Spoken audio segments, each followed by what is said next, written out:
Hey guys, welcome to Watson Reviews. This is Charlie bringing the react and review to the Supergirl Comic-Con trailer. I'm just reacting to these in the order that they released them themselves. So Supergirl is up next. Supergirl is something that's just always been pleasant to watch, pretty much, in my opinion. It's never been exceptionally great. There have been aspects that have been somewhat frustrating, but it's never been overall bad either. It's just been sort of solidly solid for, three series. I mean, it's got gradually slightly better every season it's gone on, especially with particularly without any developments revolving around Alex. That sort of content always has been particularly strong, particularly with her actress. I'm not going to try and pronounce her name because I will get it wrong. Mainly because I can't remember how it's spelt off the top of my head in the first place. And actually all the sort of Martian Manhunter stuff has always been particularly strong as well. And I really enjoyed Chris Wood as Mon-El, particularly in Series 3, actually. I know a lot of people didn't really like him in Series 2 as much, but I was always on board with him and their relationship, frankly. It would be nice if a relationship just happened straight away and they stuck with it for the rest of time. They kind of done that a little bit with Flash. I mean, they did go via Patty on Flash, but they sort of roughly done that. They haven't really messed around with too many love interests for Barry. So it would have been nice if they just gone Supergirl, Mon-El, stick with it. But it is what it is, and they might be returning to it if Mon-El returns, because I'm not. It looks like his marriage was on the out by the end of last series. So season, I have to remember I'm talking American for this stuff. But there's been a bit of a shake up personnel wise, so let's see how this trailer looks for season 4.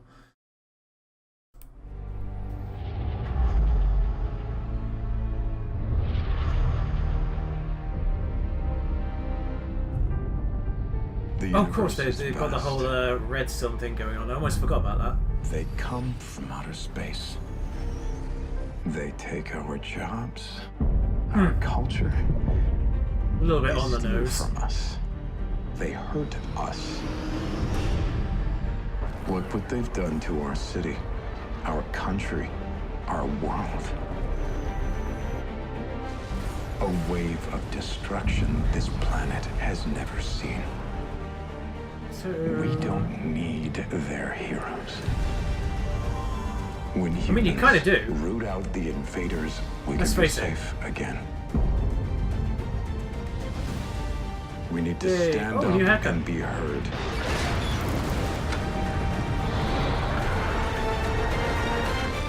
Because divided we fall. It's a bit mixed.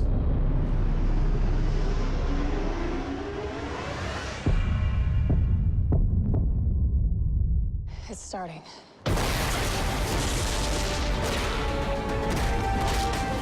So it's a bit of recap. A lot of recap, I should say. There's one new shot in there because that was Brainy in the background.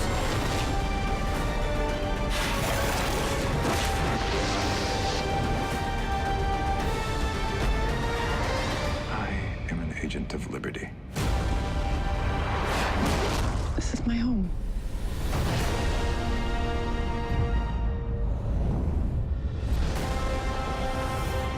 And my mission is to protect it.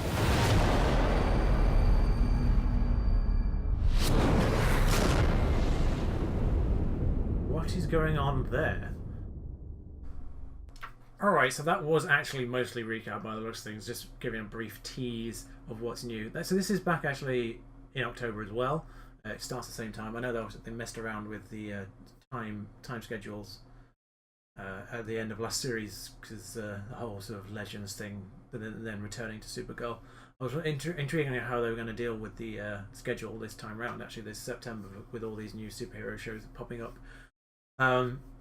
Ideally, in the end, I would actually really like every single show to be like 13 episodes, and then they just do sort of maybe have, Arrow, Supergirl and Flash, and then Arrow and Legends or something like that. Just do it 50-50, and then they can put maybe a few more in. Do it that way, and let's face it, 22 episodes a series and often ends up with quite a lot of padding in the middle and a lot of filler episodes, and it would probably work out best for everything, except maybe the actors' wages. But I'm intrigued at the fact they didn't really touch on the end of last series with the whole Red Sun second Supergirl deal thing going on. So it appears there's another anti-alien vigilante kind of deal. I'm not sure if he's just trying to. I'm not sure if that character is trying to prove that they don't need Supergirl, or if he's actually actively villainous and trying to get rid of them, or if he's just trying to prove that they don't need them. That humans are enough. It seems to be a human character by the sound of things, obviously the way he was talking. And that super suit at the end.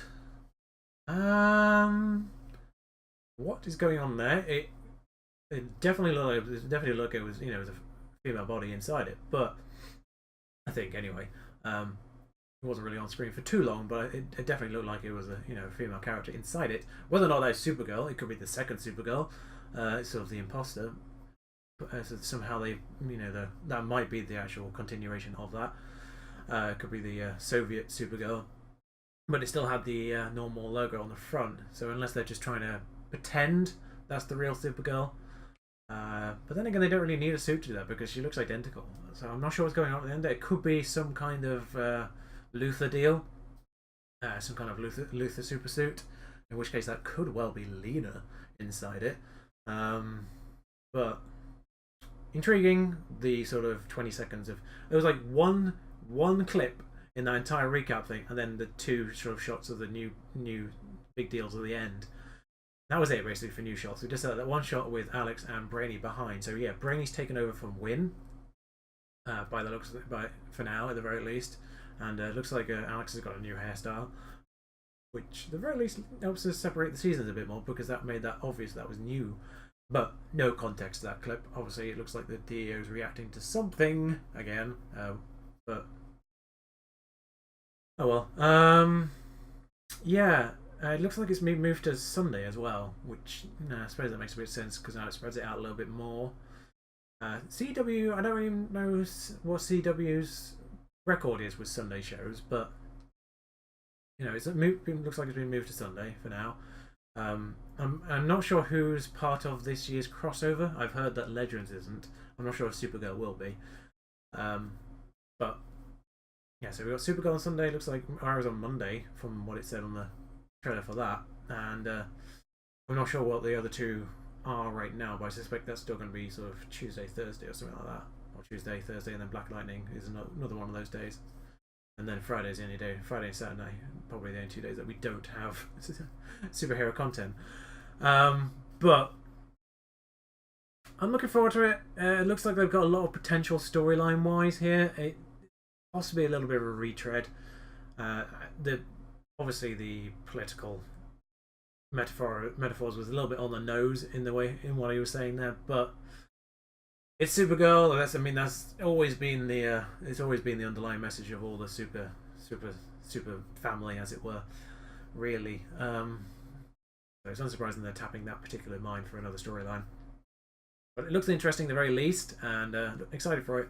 Like I said, Supergirl's always been a pleasant watch. It's never been the first thing I've rushed to watch when it's come out, when it's been on. Like, it's not like I have to watch this immediately as soon as I get in. Sometimes it's been something I've been happy to leave a couple of days and then get around to watching it. But I will be reacting and reviewing to all of these when they come out. So I will be watching these as soon as possible now. So until then, and until the next trailer, ta-ra.